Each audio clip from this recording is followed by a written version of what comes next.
ધોરણ 9ના તમામ વિદ્યાર્થી મિત્રો, અન્ય વિડીયો જોઈ રહેલા મારા તમામ દર્શક મિત્રોનું મારી યુટ્યુબ ચેનલમાં હું રાજેન્દ્ર પડિયાર હાર્દિક સ્વાગત કરું છું. મિત્રો, ધોરણ 9ના સામાજિક વિજ્ઞાન વિષયમાં પ્રકરણ 11 ભારતનું ન્યાયતંત્ર, અને એની અંદર આપણે 5મા ભાગની અંદર વડી અદાલતના અધિકાર ક્ષેત્રોની ચર્ચા કરીશું. લગભગ આખો સાથે પૂછાય એવો પ્રશ્ન છે, અને જેમ જેમ આપણે આગળ વધીએ છીએ તેમ તેમ તમને આના જે વાક્ય રચના છે એને આપણે સમજાવીએ છીએ, એટલે મારા ખ્યાલથી હવે તો ઘણી બધી વાક્ય રચના સરળ થઈ ગઈ છે.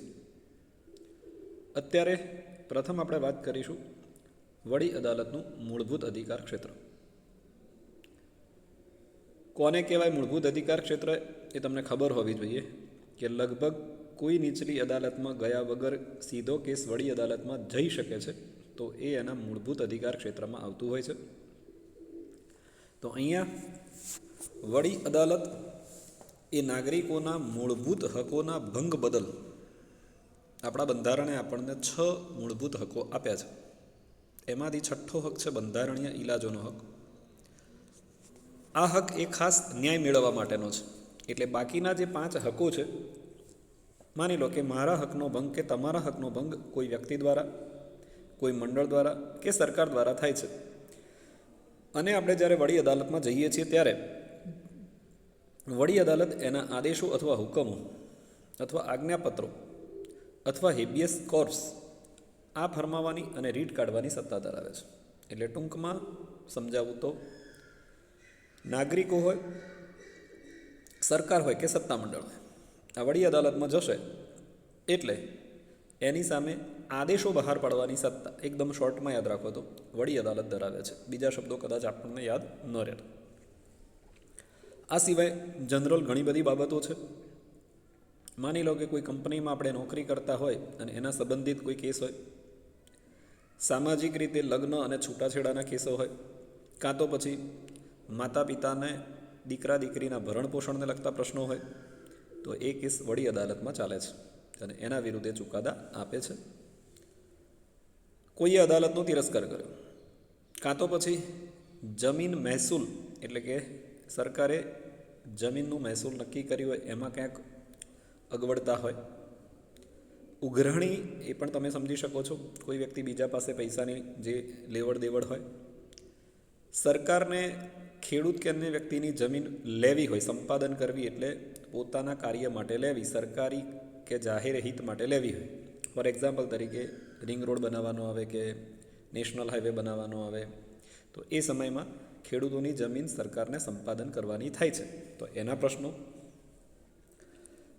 કોઈ અકસ્માત થયો હોય કે અન્ય કોઈ આકસ્મિક બીજી ઘટના બની હોય તો એનું વળતર મેળવવાના જે પ્રશ્નો હોય છે, એ આ બધા કેસો વડી અદાલતમાં ચાલી શકે છે, એ ચુકાદા આપી શકે છે. મુખ્ય કેસ કોઈ પણ અદાલતમાં 2 પ્રકારના હોય છે, સર્વોચ્ચ અદાલત સિવાય, દીવાની અને ફોજદારી. તો નીચલી અદાલતના જે પણ દીવાની કે ફોજદારી દાવાઓના ચુકાદાથી નારાજ પક્ષકાર હોય તો એ ઉપર જઈ શકે છે, તો એ કેસ પણ વડી અદાલતમાં ગણાય છે. અને એ રાજ્યની ચૂંટણી થઈ હોય, એ ચૂંટણીમાં ક્યાંક ગેરરીતિના આક્ષેપો થયા હોય, તો ધારાસભા, રાજ્યની ધારાસભાએ કોઈ કાયદો બનાવ્યો હોય, એ કદાચ ક્યાંક ત્રુટી હોય એવું કોઈને લાગે તો સ્કૂલ, કોલેજ કે યુનિવર્સિટીની પ્રવેશ પરીક્ષાને લગતી કોઈ બાબત હોય તો એની તમામ પિટિશનો વડી અદાલત સાંભળશે અને એના માટેનો એ ન્યાય આપશે. લગભગ બધું લખવાનું થાય છે તમારે, માત્ર પહેલી 2 લાઇનમાં છે એ તમે શોર્ટ કરી શકો છો, બાકી મોટા ભાગનું તમારે લખવાનું થશે. એટલે વ્યવસ્થિત યાદ કરી નાખો કે કઈ કઈ બાબતો છે. તો પહેલાં મૂળભૂત હકોના ભંગ માટે કોઈ વ્યક્તિ, સત્તા મંડળ કે સરકાર સામે આદેશો કે આજ્ઞાપત્રો ફરમાવવાની સત્તા છે, આ રીતે લખો. ત્યારબાદ કંપની, લગ્ન, છૂટાછેડા, ભરણ પોષણ, અદાલતનો તિરસ્કાર, જમીન મહેસૂલ, ઉઘરાણી, જમીન સંપાદન, વળતર, આ બધા કેસો ચલાવે છે. આ ઉપરાંત દીવાની અને ફોજદારી દાવા, ચૂંટણીને પડકારવા માટેની, કાયદાને પડકારવા માટેની કે પ્રવેશ પરીક્ષાને પડકારતી કોઈ પણ પિટિશનો એ સાંભળે છે. આ રીતે આપ લખી શકો છો. વિવાદી અધિકાર ક્ષેત્ર. વિવાદ એનું બીજું નામ અપીલ. ક્યારે થાય એ આપણે આગળ સમજેલા છીએ કે નીચેથી જ્યારે ઉપર જાય છે તો વડી અદાલતનો કેસ જ્યારે સર્વોચ્ચ અદાલતમાં જાય છે એવી રીતે જિલ્લા અદાલતમાંથી વડી અદાલતમાં આવે છે તો એ એનું વિવાદ અધિકાર ક્ષેત્ર છે. વડી અદાલતનું કાર્યક્ષેત્ર જ્યાં વિસ્તરેલું હોય, એ રાજ્ય હોય કે અન્ય રાજ્યમાં હોય, એની અધિકાર ક્ષેત્રમાં જે નીચલી અદાલતો આવે છે એના વિરુદ્ધ વડી અદાલત અપીલ સાંભળે અને ચુકાદા આપે છે. એટલે એ જ થયું નીચેથી ઉપર જવાનું. કોઈ વ્યક્તિ અપીલ કરશે તો એ અપીલને સાંભળશે અને એના માટેના ચુકાદા વડી અદાલત આપશે. આ એનું વિવાદ અથવા અપીલ અધિકાર ક્ષેત્ર કહેવાય છે. આ ઉપરાંત વડી અદાલતના અધિકાર ક્ષેત્રમાં જે તાબાની અદાલતો અથવા તો જે ન્યાયપંચ હોય છે, ટ્રિબ્યુનલો હોય છે, એ અપીલ પણ એ સાંભળે છે અને ચુકાદા આપે છે. હવે બે મુદ્દાને તમારે સમજવાના છે. એક, વડી અદાલતના અધિકાર ક્ષેત્રમાં જે પહેલા સ્ટેપમાં આવશે એ જિલ્લાની અદાલત આવશે, દીવાની અને ફોજદારી. જિલ્લામાં બે પ્રકારના દાવા, દીવાની દાવા અને ફોજદારી દાવા, બે કોર્ટ અલગ હોય છે. ફોજદારી કોર્ટને સેશન્સ કોર્ટ પણ કહેવાય છે અને આ સેશન્સ કોર્ટના ન્યાયાધીશ જ્યારે આરોપીને તેના ગુના બદલ 4 વર્ષ કરતાં વધારે મુદ્દતની સજા કરી હોય તો પછી પક્ષકાર ઉપર જશે. એટલે કે જેવી રીતે રકમના ક્રાઇટેરિયા ફિક્સ કરેલા છે એવી રીતે વર્ષના ક્રાઇટેરિયા ફિક્સ કરેલા છે કે અમુક વર્ષથી વધારે સજા અથવા રકમનો કેસ હોય તો એ ઉપર ટ્રાન્સફર થઈ શકે છે. એટલા માટે અહીંયા ધ્યાન આપજો, 4 વર્ષ કરતાં વધારે સજા હશે તો એ નિયમ પ્રમાણે એ ઉપર વડી અદાલતમાં જઈ શકે છે. સેશન્સ કોર્ટથી ઉપર વડી અદાલત આવશે અને વડી અદાલત એ ચુકાદો એટલે કે અપીલ સાંભળી પોતાનો ચુકાદો આપી શકે છે. હવે થોડુંક ધ્યાન આપજો, સેશન્સ કોર્ટે કોઈ આરોપીને તેની ફોજદારી અદાલતના ચુકાદાથી વિરુદ્ધ હત્યાના આરોપસર મૃત્યુદંડની સજા ફરમાવી હોય, બહુ ધ્યાનથી સાંભળજો, સર્વોચ્ચ અદાલતમાં આવી એવી જ વાક્ય રચના છે. સેશન્સ કોર્ટની નીચે પણ જે કોર્ટ છે એ કોર્ટ આરોપીને મૃત્યુદંડની સજા નથી આપતી. સેશન્સ કોર્ટ મૃત્યુદંડની સજા ફરમાવે છે એટલે અપીલ ત્યાં થશે, કારણ કે ચુકાદો આખો બદલાઈ જાય છે. માટે એ જ રીતે જે ન્યાયપંચ રચવામાં આવેલા હોય છે અલગ અલગ વિષયના, જેને ટ્રિબ્યુનલ કહેવાય છે, અને એ ટ્રિબ્યુનલ કોર્ટે જે ચુકાદો આપ્યો હોય તો એકાદ પક્ષ નારાજ થાય છે અને એ વડી અદાલતમાં જઈ અને ન્યાય માંગી શકે છે. આ ઉપરાંત વડી અદાલત બંધારણના અર્થઘટન સંબંધી કાયદાના મહત્ત્વના પ્રશ્ન પર નિર્ણય કરવાનો અધિકાર ધરાવે છે. એટલે કે વડી અદાલતમાં કોઈ ચુકાદો આપવાનો થાય ત્યારે એને એવું લાગશે કે આની અંદર બંધારણના અર્થઘટનનો અગત્યનો પ્રશ્ન છે. આવું વાક્ય સર્વોચ્ચ અદાલતમાં આવેલું આપણે જે કાર્યક્ષેત્ર જોયું એમાં. એટલે વડી અદાલત એવું પ્રમાણપત્ર આપશે કે આમાં બંધારણના અગત્યનો કાયદાકીય પ્રશ્ન છે અને માટે આ કેસ સુપ્રીમ કોર્ટમાં કરવા યોગ્ય છે તો પછી એ કેસ ઉપર જતો હોય છે. તો એ પ્રકારનો નિર્ણય કરવાની સત્તા જે તે રાજ્યની વડી અદાલત ધરાવે છે.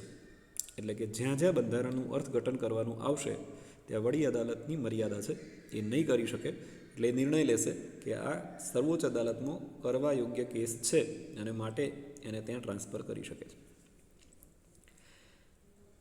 આપ સમજી ગયા હશો કે અહીંયા આપણે શું લખવાનું છે. તો સૌથી પહેલાં વડી અદાલતના કાર્યક્ષેત્રમાં આવતી તમામ અદાલતોના જે પણ કેસ હશે એ ત્યાં અપીલ સાંભળવામાં આવશે અને ચુકાદા આપવામાં આવશે. એક બીજી વસ્તુ, સેશન્સ કોર્ટ જ્યારે 4 વર્ષ કરતાં વધારે સજા કરે છે ત્યારે ત્યાં જશે અને જિલ્લાની સેશન્સ કોર્ટ હત્યાના આરોપસર મૃત્યુદંડની સજા ફરમાવે છે, નીચલી કોર્ટથી વિરુદ્ધ ચુકાદો આપે છે તો એ વડી અદાલતમાં જશે. ટ્રિબ્યુનલનો નારાજ પક્ષકાર ત્યાં જઈ શકે છે અને બંધારણના અર્થઘટનનો કોઈ પણ મહત્ત્વનો પ્રશ્ન હોય તો એનો નિર્ણય વડી અદાલત કરી શકે છે. અહીંયા વિવાદ અધિકાર ક્ષેત્ર પૂરું આપણું. હવે ત્રીજું છે વહીવટ અધિકાર ક્ષેત્ર. વહીવટી એટલે જેવી રીતે કારોબાર ચલાવવામાં આવે છે એવી રીતે ન્યાયતંત્રની પણ એક સમગ્ર સંપૂર્ણ પ્રક્રિયા હોય છે. વડી અદાલત પોતાના રાજ્યમાં અથવા અન્ય રાજ્યમાં જ્યાં એની હકૂમત એટલે કે પોતાની સત્તા જ્યાં જ્યાં વિસ્તરતી હોય, આવું એટલા માટે લખેલું છે કારણ કે આપણું ઉદાહરણ છે પંજાબ, હરિયાણા અને ચંદીગઢ. તો એ વડી અદાલતનું અધિકાર ક્ષેત્ર 3 જગ્યાએ છે. એવી રીતે અસમ સહિત 7 રાજ્યોમાં છે. અને આ બધી જગ્યાએ આવતી જેટલી પણ અદાલતો છે અથવા તો જેટલા પણ ન્યાયપંચો એટલે કે ટ્રિબ્યુનલો રચાયા છે, એના પર એ વડી અદાલત સંપૂર્ણ દેખરેખ રાખે છે અને એ અદાલતોમાં ચાલતી સમગ્ર કાર્યવાહીનું નિયમન કરે છે. ટૂંકમાં કહીએ તો નિરીક્ષણ પણ કરે છે અને નિયમન પણ કરે છે.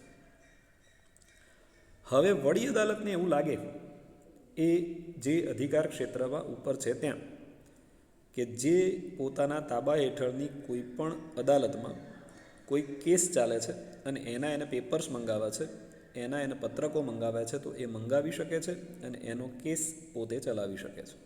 આ પ્રકારની સત્તા વડી અદાલતને આપવામાં આવી છે. આ ઉપરાંત એના અધિકાર ક્ષેત્રમાં તાબા હેઠળ એટલે એની નીચલી અદાલતો, એ અદાલતોમાં જે વ્યવહાર થઈ રહ્યા છે, જે કાર્યવાહી થઈ રહી છે, એનું વ્યવસ્થિત રીતે નિયમન કરવા માટે આ અદાલત નિયમો ઘડી શકે છે. આપે સમજ્યા હશો કે કઈ રીતે નીચલી અદાલતોએ પોતાની કાર્યવાહી કરવાની છે, એના નિયમો બનાવે છે. નિયમનનો મતલબ નિયંત્રણમાં કાર્ય કરવાનું રહે છે. કોઈ અદાલત પોતાની મરજી પ્રમાણેનું કાર્ય ન કરે, મન ફાવે તેવા નિર્ણયો ન લે, ચુકાદાઓ ન આપે, એ માટેના નિયમો જરૂરી છે. તો જ આપણી ન્યાયતંત્રની સુવ્યવસ્થિત પ્રણાલી જળવાઈ રહે છે. આ ઉપરાંત વડી અદાલત વિવિધ પ્રકારના ફીના ધોરણ અને કોષ્ટકો નક્કી કરે છે. એટલે કે સ્કૂલની અંદર કે કોલેજની અંદર ફીમાં કાંઈ પ્રશ્ન આવે છે, સરકાર ક્યારેક ફી વધારી નાખે છે, તો એના ધોરણો નક્કી કરીને આપે છે. ગુજરાતમાં આવું થયેલું છે. 1-2 વર્ષ પહેલાં આપને ખબર હોય તો સરકારે ફી નક્કી કરી હતી સેલ્ફ ફાઇનાન્સ સ્કૂલોની, તો એમાં હાઈકોર્ટને ઇન્ટરફિયર થવું પડ્યું હતું. તો એ વખતે હાઈકોર્ટ એ ફીના ધોરણ અથવા કોષ્ટકો નક્કી કરે છે. એટલું ચોક્કસ છે કે એ બધી જ કાર્યવાહી બંધારણ સાથે સુસંગત અને આધીન હોય તે રીતે એને કરવાની રહે છે. આ ઉપરાંત વડી અદાલતના અધિકાર ક્ષેત્રમાં જે પણ અદાલતો આવે છે એ એની નીચલી અથવા તાબાની અદાલતો કહેવાય છે. એ પોતે કઈ રીતે નોંધો રાખશે, કઈ રીતે પોતાના હિસાબો રાખશે, એનું સૂચન અથવા માર્ગદર્શન પણ વડી અદાલત કરે છે. એનું રીઝન છે મિત્રો, કારણ કે કોઈ પણ વ્યક્તિ અનુભવથી આગળ આવે છે. સર્વોચ્ચ અદાલત, ત્યારબાદ હાઈકોર્ટ અને ત્યારબાદ નીચલી અદાલતો. તો સ્વાભાવિક છે કે નીચલી અદાલતોમાં જે વ્યક્તિઓ આવે છે એ બિનઅનુભવી પણ હોય, તો એમને કદાચ આ બધી કાર્યવાહીની ખબર ન પણ પડતી હોય, એના નિયમો ન પણ જાણતા હોય, તો આ બધું માર્ગદર્શન અને નિયમો સમજાવે છે. હવે એનો જે પેરેગ્રાફ છે એ સ્પષ્ટતા કરું છું, જરા ધ્યાન આપજો તમારે લખવાનું થાય તો. વડી અદાલતનું કાર્યક્ષેત્ર પૂછાય તો અહીંયા કાર્યક્ષેત્ર પૂરું થયું. એના પછીનો પેરેગ્રાફ કાર્યક્ષેત્રમાં ન લખવાનો તમારે. 3 ક્ષેત્રો છે એના: મૂળ અધિકાર ક્ષેત્ર, વિવાદ અધિકાર ક્ષેત્ર અને વહીવટી અધિકાર ક્ષેત્ર, જે અહીંયા પૂરું થાય છે. એના પછીનો પેરેગ્રાફ જે તમને દેખાઈ રહ્યો છે એ વડી અદાલતની નજીરી અદાલત છે. જેવી રીતે સર્વોચ્ચ અદાલતની પોતાની નજીરી અદાલત હોય છે, એ જ પ્રકારે દરેક રાજ્યમાં જે વડી અદાલત આવેલી હોય છે એને પણ પોતાની એક નજીરી અદાલત હોય છે. અને જો આપ નજીરી અદાલત આગળ સારી રીતે સમજ્યા હોય તો આને સહેજ પણ સમજવાની જરૂર નથી, એનું એ લખી નાખો તો ચાલે, કોઈ જ ફરક નથી. છતાં અહીંયા એકવાર ડિસ્કસમાં લઈ લઈએ છીએ આપણે. વડી અદાલત જે ચુકાદા આપે છે, જે નિર્ણય આપે છે, એને વ્યવસ્થિત સંગ્રહ કરવાનું અને ગેજેટમાં પ્રસિદ્ધ કરવાનું કાર્ય એ નજીરી અદાલત દ્વારા થાય છે. આ જે ચુકાદા અથવા નિર્ણયો છે એ રાજ્યની તમામ તાબાની અદાલતો માટે આખરી છે. એ અદાલતો ભવિષ્યમાં કોઈ પણ કેસ ચલાવે ત્યારે એનો નિર્ણય લેવામાં એનું માર્ગદર્શન કરે છે. જે વકીલો દલીલ કરતા હોય છે એ ચાહે પક્ષકારની તરફેણમાં હોય કે એના વિરુદ્ધમાં હોય, તો એ સમયે આ ચુકાદાનો સંદર્ભ તરીકે ઉપયોગ કરે છે. કદાચ માની લો કે કોઈ એવો કેસ આવ્યો હોય અને એમાં મજબૂત વકીલ હોય તો એ આગળનો કેસ યાદ કરાવશે કે આ પ્રકારે આ જ પ્રકારના સેમ કેસ હતો ને એમાં આ પ્રકારે ચુકાદો આપવામાં આવ્યો હતો. તો સમગ્ર કેસનો નિર્ણય કદાચ બદલાઈ શકે છે. એટલે સંપૂર્ણ સંદર્ભ તરીકે તેઓ એનો ઉપયોગ કરતા હોય છે. અને સર્વોચ્ચ અદાલતની જેમ આ અદાલત પણ જો એનો કોઈ વિરોધ કરે, તિરસ્કાર કરે તો એને સજા પણ આપી શકે છે. હું માનું ત્યાં સુધી સર્વોચ્ચ અદાલતની નજીરી અદાલત હોય કે વડી અદાલતની નજીરી અદાલત હોય, બંનેનું કામ એક જ સરખું છે. એટલે આ બંને વચ્ચે એક જ જવાબ તૈયાર કરી નાખજો. અને ખાલી નજીરી અદાલત હોય ને એટલે બિંદાસ લખી દેવાનું. માત્ર શબ્દ કયો બદલાશે? જો સર્વોચ્ચ અદાલતની નજીરી અદાલત એવો શબ્દ હોય તો ત્યાં સર્વોચ્ચ અદાલત લગાવવાનું, અને વડી અદાલતની નજીરી અદાલત હોય તો ત્યાં વડી અદાલત લગાવવાનું. કદાચ એવો પણ પ્રશ્ન તમારે થાય કે ખાલી નજીરી અદાલત હોય તો આપણે પહેલાં સર્વોચ્ચ અદાલતને પ્રાધાન્ય આપીશું. એ સિવાય મિત્રો અહીંયા એક લાસ્ટ લાઇનમાં હેતુલક્ષી સવાલ છે જે 100% તમારે જનરલ નોલેજ માટે પણ યાદ કરવાનો છે કે ગુજરાત રાજ્યની વડી અદાલત ક્યાં છે? તો શહેર અમદાવાદ, સ્થળ પ્રોપર સોલા, સરખેજ, ગાંધીનગર હાઈવે, જેને આપણે ટૂંકમાં SG હાઈવે કહીએ છીએ, ત્યાં આવેલી છે. આપણે એને કદાચ એકવાર જોઈ પણ હશે. અહીંયા વડી અદાલતને લગતા તમામ પ્રશ્નો પૂરા થાય છે. બરાબર છે? તો તમે એને સારી રીતે તૈયાર કરજો. સમજાવવાની તો મેં મારી રીતે કોશિશ કરી છે, છતાં પણ લખશો, 2-3 વાર વાંચશો એટલે તમને વધારે ખબર પડશે. જય હિન્દ, જય ભારત.